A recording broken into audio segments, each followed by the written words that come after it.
ភ្នាត់ស្ងាត់ឈឹងរឿងអ្វីស្រីខឹងតិចបងណាអូនបាទគ្នាសិនមកគ្នាស្ងួនបងរងាខ្លាំងណាស់នំនេះបងករណាបង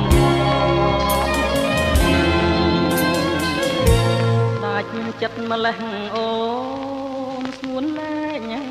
ស្រដីលៀងជុំខ្លាំងណាស់ណាស្រីប្រណីបើកទ្វារឲ្យបងចូលផង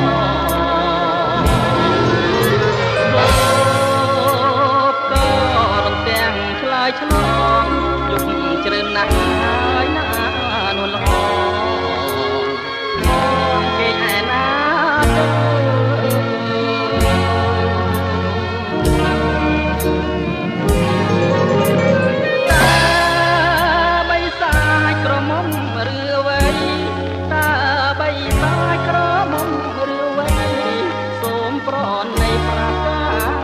ពិតមកអូនណាយឆ្លើយឲ្យត្រង់មកកែវប្លុកខ្លោចចិត្តទេបងទួញសោយសំមកស្ងួនរួងតែស្ងួនមួយសួងអូនជាស្រីបីសាច់ញ៉ាក៏ដោយក៏ស្នេហ៍មិនប្រែថយក្រោយចិត្តមួយក្លើមមួយលុកគ្រាអង្សាជួយបាអ្នកស្រុកគ្រប់ប្រាំចោតអូនជាបីសាច់សាមាបងនៅតែស្នេហ៍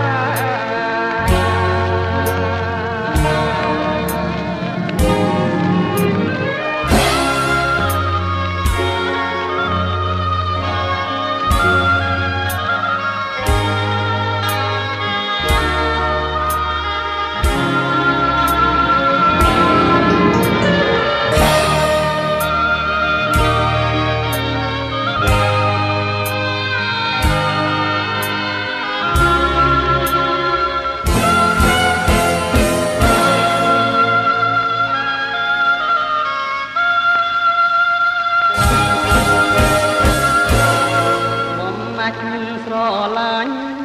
លួងចិត្តណាទៅហើយមិនវិលទៅភូមិវិញឡើយអូនអើយស្ដាប់បងមកសូមអងវអូនមិនដាច់បាត់ចិត្តស្មោះសរយើងកំពុងតែក៏សាឡតែផ្ដេចក៏ប្រែ